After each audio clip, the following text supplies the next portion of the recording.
Baie welkom terug. Ons lees vandag uit 1 Korintiërs 7 vers 1 tot 7.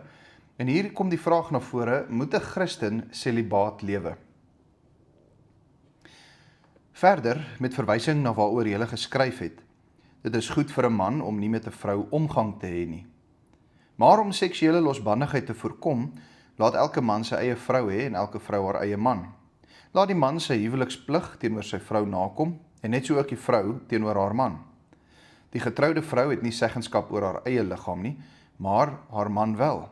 Net so het die man ook nie seggenskap oor sy eie liggaam nie, maar sy vrou wel. Moet julle nie van mekaar weerhou nie, behalwe as julle ooreenkom om dit vir 'n tyd lank te doen, om julle aan gebed te kan wy. En kom dan weer by mekaar, sodat Satan julle nie verlei as gevolg van julle gebrek aan selfbeheersing nie. Dit sê ek as toegewing, nie as voorskrif nie. Ek wens alle mense kon soos ek wees, maar elkeen het 'n eie gawe van God ontvang, die een dit, die ander iets anders. In 'n vorige brief het die gemeente uit Korinthe vir Paulus geskryf oor enkele onderwerpe. Hulle het ook vrae gehad en Paulus moes hierdie vrae beantwoord. En van die vrae het gegaan oor die huwelik en Paulus beantwoord nou juis een van hierdie vrae oor die huwelik in hierdie gedeelte wat ons nou vandag voor oë het. Ons sien dit baie duidelik in die eerste vers waar die apostel Paulus verwys na sake waaroor die gemeente aan hom geskryf het. En dan hier in die 2020 vertaling, dan sien ons hier word hierdie aanhalingstekens ingevoeg. In ander woorde, dit sê vir ons dat hierdie sinnetjie wat hier staan aan die einde van vers 1, is een van daardie vrae waaroor die gemeente geskryf het. Hulle maak 'n stelling. Hulle sê dit is goed vir 'n man om nie met 'n vrou omgang te hê nie. Dit gaan hier natuurlik dan nou in hierdie al 7 hierdie verse gaan dit oor die seksuele omgang. Dit gaan oor geslagsgemeenskap tussen man en vrou. Dit is nou die stelling wat die apostel Paulus vanaf vers 2 en verder gaan bespreek en gaan aanraak. Sommige gelowiges vandag nog, maar ook in die ou tyd, sê maar in die tyd van Paulus, ja, hulle het beweer dat dit is beter as 'n Christen selibaat lewe, selfs binne die huwelik, beter dat daar geen geslagsgemeenskap sal wees nie. Dis beter om hulle te weerhou van die seksuele.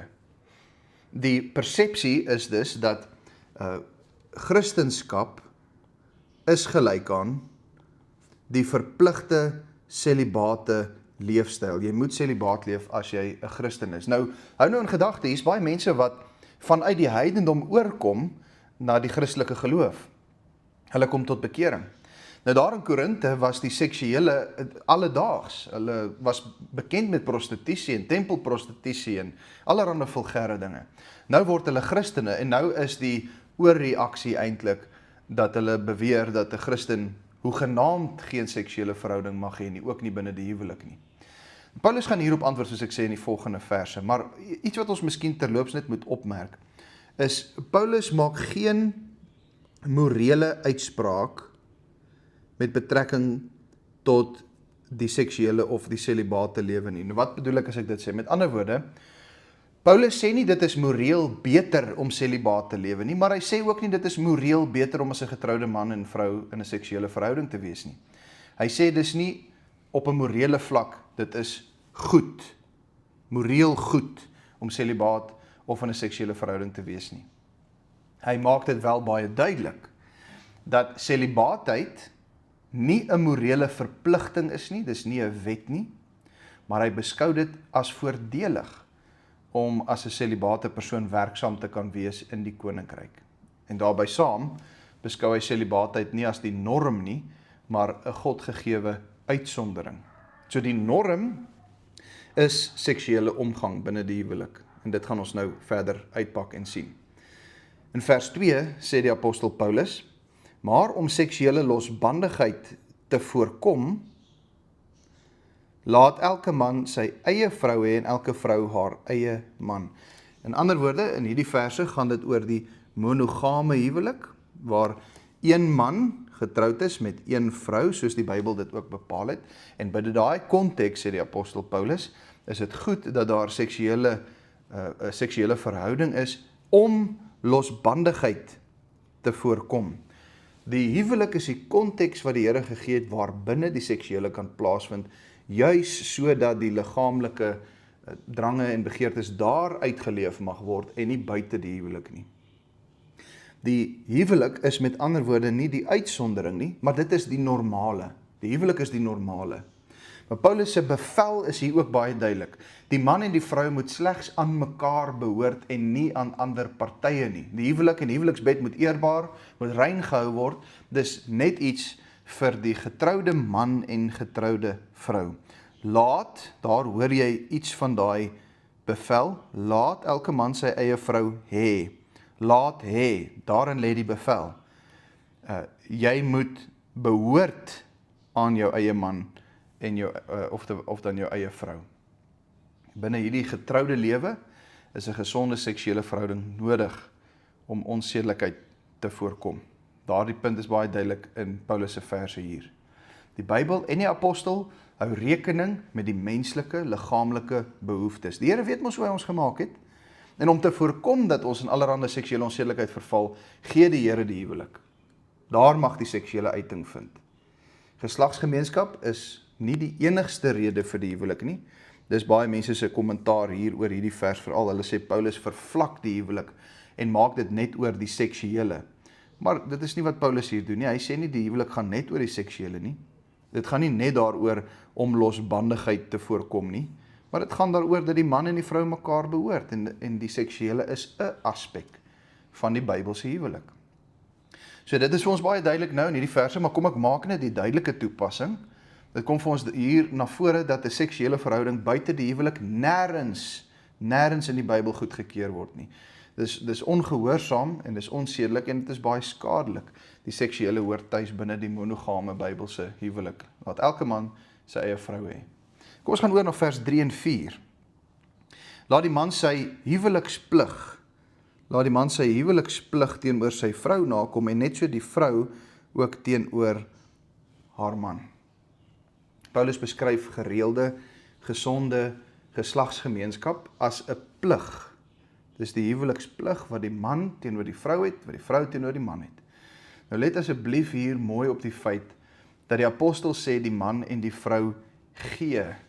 Hulle gee hulle self aan die ander. Jy kan dit duidelik aflei in hierdie vers, dis die fokus. Laat die man sy plig teenoor sy vrou nakom.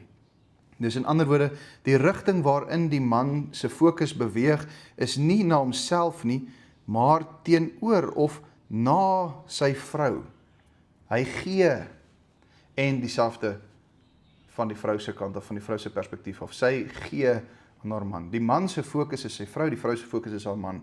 En 'n wederwysige soeke na wat goed is vir die ander een.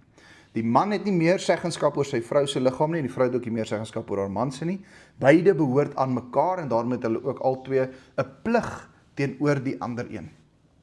So in die huwelik behoort ons nooit geheel en al aan onsself nie. Onthou die vorige verse waar ons ook duidelik gesien het, ons behoort ook na liggaam aan die Here Jesus Christus. En nou sê die apostel Paulus, binne die getroude lewe is jou liggaam ook onder die seggenskap van jou beter helfte, jou man of jou vrou. Ons word een vlees. Kyk vers 4. Die getroude vrou, baie belangrik, onthou dit gaan hier oor die getroude vrou binne die monogame huwelik. Sy het nie seggenskap oor haar eie liggaam nie, maar haar man wel. So nie enige vrou se liggaam is onderworpe aan enige man nie. Die getroude vrou se liggaam behoort aan haar man. En net so is die man se liggaam ook nie iets waaroor hy seggenskap het nie, maar sy vrou het seggenskap oor sy liggaam.